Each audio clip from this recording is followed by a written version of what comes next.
મારા બધા લોકોને મારા સીતારામ. આમ તો સામાન્ય રીતે ગુનાઓ કરતા ગુનેગારોના ગમે ત્યારે વરઘોડા નીકળી જાય, પરંતુ હવે મોરબીમાં ભાજપના એક નેતાનો વરઘોડો નીકળશે કે કેમ, આ સવાલ પૂછવા માટે હું વિડીયો બનાવું છું. હવે આ ભાઈની કહાનીમાં ઘણું બધું છે. આ ભાઈ એટલા બધા ફાટ્યા છે, આ ભાઈના એટલા બધા કાંડ છે, આ ભાઈ એટલા ખીલેલા છે મોરબીમાં કે લોકો ત્રસ્ત થઈ ગયા છે. આ ભાઈનું નામ છે ભારતીય જનતા પાર્ટીના જિલ્લાના પૂર્વ સદસ્ય અને ભાજપ નેતા અજય લોરિયા. હવે તમને એમ થશે કે આ તો ભાઈ નામ સાંભળેલું છે, બહુ મોટા રાષ્ટ્રભક્ત છે. રાષ્ટ્રભક્તની આડમાં ભક્તિ તો ઠીક છે, પરંતુ લોકોના ઘર બરબાદ કરી નાખ્યાનો આરોપ છે અને લોકોની જિંદગી હરામ કરી નાખ્યાનો આરોપ છે. આ ભાઈની આખી ક્રાઇમ કુંડળી આવી ગઈ છે. આ ભાઈએ મોરબીમાં શું શું કર્યું એવા આરોપ જે છે બધી જ કહાની આવી ગઈ છે. અને હવે આપણે પૂછવાનું એ છે કે આમનો વરઘોડો ભાજપ કાઢશે કે કેમ. દેશી ભાષામાં, હાવ હરળ ભાષામાં સમજવાનો પ્રયાસ કરીશું. એ પહેલાં કહી દઉં, તમે નિષ્કર્ષ જોઈ રહ્યા છો. મારું નામ નિશિથ રાજ્યગુરુ છે.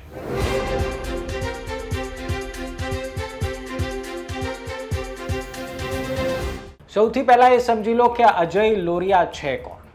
આ અજય લોરિયા એક એવું પ્રાણી છે, એક એવું માણસ છે કે જે મોરબીમાં વારે તહેવારે ફૂદક્યા કરે છે. ઘણા બધા લોકોને અત્યાર સુધી આ વ્યક્તિ ખૂબ સારા રાજનેતાઓ લાગતા હતા. ઘણી વખત તો હમણાં જ તે થોડા સમય પહેલા જ્યારે ભારતીય જનતા પાર્ટીના જ નેતા પર આરોપ લગાવતા ત્યારે બહુ પ્યારા લાગતા હતા, પરંતુ કોના કહેવાથી વિરોધ કરતા હતા એમાં નથી પડવું.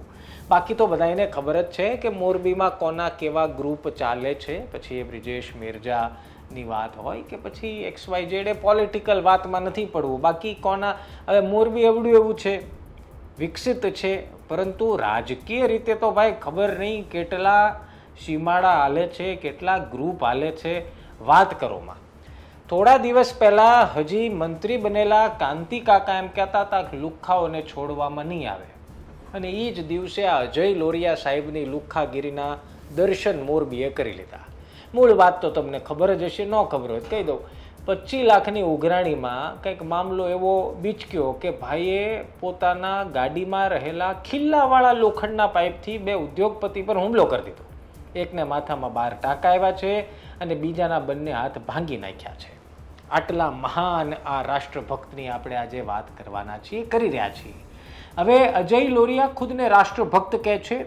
સેવા એ જ સંપત્તિ નામથી એક ફાઉન્ડેશન પણ ચલાવે છે. પરંતુ એમની સામે જે આરોપ લાગ્યા છે એ હિસાબથી તો મને લાગે છે કે મોરબી જિલ્લા અને સૌરાષ્ટ્રના ભાજપના નેતાઓએ માથા પછાડવાની જરૂર છે અને 2 હાથ જોડી આમ હવામાં ઊંચા કરી માફી માંગી લેવાની જરૂર છે કે માફ કરજો, ભાજપમાં અમે આવાને ભર્યા છે. એમ તો જિલ્લા પંચાયતના સદસ્ય વખતે હોદ્દા ઘણા બધા મળ્યા અને એમનું તમે પ્રોફાઇલ કાઢો તો ખબર પડે કે નીત નવા નેતા અરે ફોટા છે. CR પાટીલ અરે ફોટા તમને મળશે, હર્ષભાઈ સંઘવી સાથે પણ તમને ફોટા મળશે, અને કંઈક નીત નવા ભાજપના ટોચના નેતાઓ સાથેના ફોટા મળશે. અને પછી એ જ ફોટા દેખાડી ખબર નહીં મોરબીમાં લુખ્ખાગીરીની એક દુકાન શરૂ કરી હોય એવું લોકોનો આરોપ છે. હદ તો ત્યાં થઈ ગઈ. આમના પર આરોપ લાગવાની જે કહાની શરૂ થઈ ને એમાં એક ભાઈએ તો વિડીયો બનાવ્યો કે આ અજય લોરિયા તો મારી યારે સટ્ટામાં ભાગીદાર હતો. બોલો, આવા ભારતીય જનતા પાર્ટી નેતા રાખે છે અને આવા લોકોના ગળે ખેસ ટાંગીને જાણે એવો પાવર આપે છે કે ખબર નહીં. ક્યારેક ગામમાં નીકળીને પૂછો તો ખરી કે આ અજય લોરિયા જે છે એ હકીકતમાં નેતા જેવું કોઈ એક કામ કરે છે? મોરબીમાં મેં જેટલા લોકો સાથે વાત કરી એમણે કીધું, નિશિતભાઈ એમનો પાસપોર્ટ ચેક કરાવો તો ખબર પડે કે આ સાહેબ સેવા એ જ સંપત્તિ ફાઉન્ડેશનનું નામ ભલે હોય, પરંતુ કેટલા બેંકોક પતાયાના સ્ટેમ્પ છે એમના પાસપોર્ટ પર એકવાર ખબર પડે. કેટલાકે તો મને એવું પણ કીધું કે બાયોડીઝલના કાંડ આખા ગામને ખબર છે ને આ ભાઈ એનાથી ફેમસ છે, ખબર તમને? ઓલું કંઈક CD કાંડ. બોલો, હવે મને એ ખબર નહીં પડતી કે આટલું મોટું સામ્રાજ્ય લુખ્ખાગીરીનું, દાદાગીરીનું પાથરી રાખ્યું હતું તો મોરબીના ઉદ્યોગપતિઓ ચૂપ કેમ હતા? નંબર 1. અને બીજું, એ જ જિલ્લામાંથી આવતા ભાજપના નેતાઓ કેમ ચૂપ હતા? આમ થતો ચમરબંધીને છોડશું નહીં, લુખ્ખાઓને છોડશું નહીં, આવા બાંગા માર્યા કરો છો. તમારા જ પક્ષના લોકો લુખ્ખાગીરી કરે ત્યારે લોકોએ કોની પાસે જવાનું? મૂળ સવાલ તો એ છે ને. અને મોરબીની જનતાએ પણ હવે સમજી જવાની જરૂર છે, શીખી જવાની જરૂર છે કે જો આવા લોકોને પોષીને મોટો કરશો તો કાલ ઉઠીને તમારા માથે આ જ નેતાઓ તાગડ ધીન્ના કરશે. હવે તો અપેક્ષા રાખીએ કે જેમ જેમ આમના કાંડની વાતો સંભળાય છે એટલી પાછી ફરિયાદો થાય. આજે મોરબીના ઉદ્યોગપતિ 2000ની સંખ્યામાં એસપી કચેરીએ પહોંચ્યા હતા. લાંબુ લિસ્ટ આપ્યું. મનોજ પનારાએ જોરદાર કીધું કે બાવળને આંબો સમજીને પાણી પાયું, બાવળ નીકળ્યો ને કંઈક એવી ડાયલોગબાજી કરીને. કહેવાનો મતલબ એ છે કે અત્યાર સુધી તમે બધા મોરબીમાં જ રહેતા હતા, ત્યાં સુધી ક્યાં ગયા હતા અજય લોરિયા પરના આક્ષેપ? ત્યાં સુધી શું તમારા એ કામ નીકળતા હતા? એટલા માટે ચૂપ હતા. ભાજપના નેતાઓએ આ જવાબ આપવાની જરૂર છે.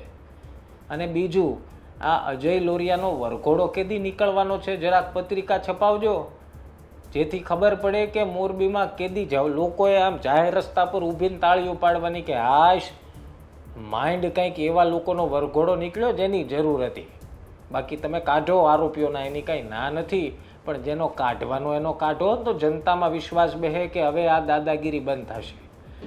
આ અજય લોરિયા પર તો એવો આક્ષેપ છે કે કેટલાયના ઘર ભંગાવ્યા છે, અફેરની ચર્ચાઓ ચાલે છે.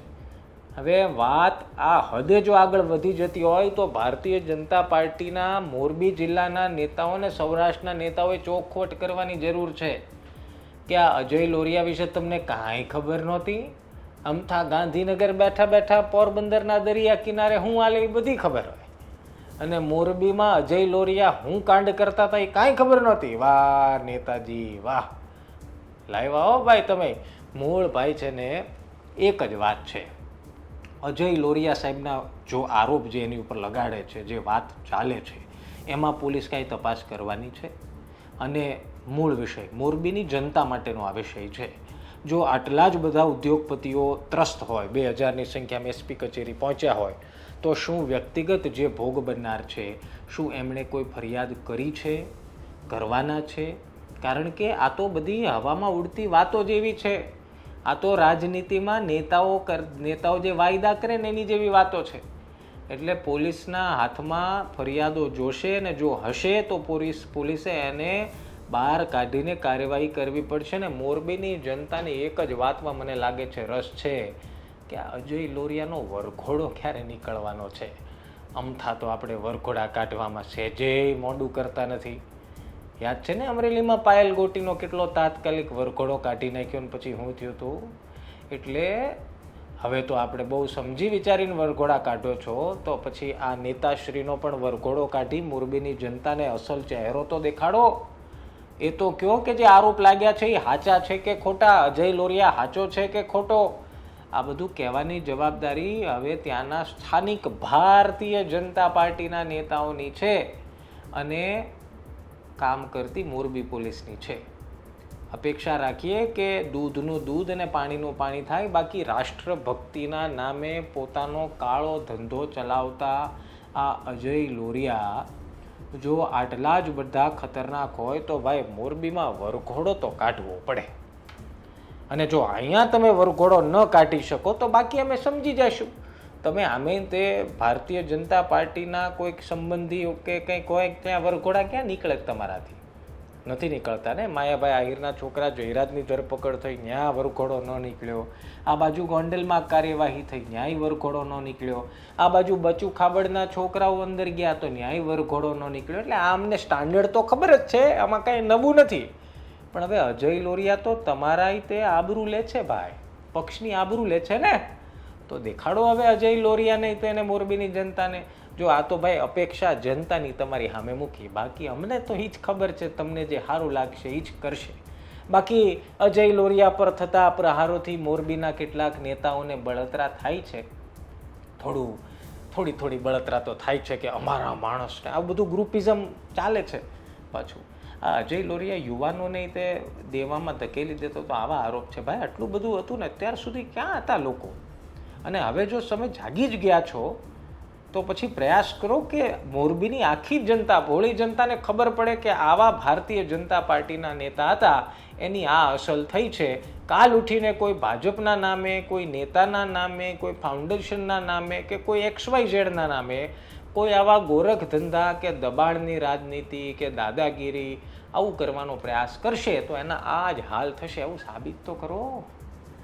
બાકી તો પબ્લિક હે સબ જાનતી હે. તમારું શું કહેવું છે? કમેન્ટ કરો. મળીએ બાકી કાલે. સીતારામ.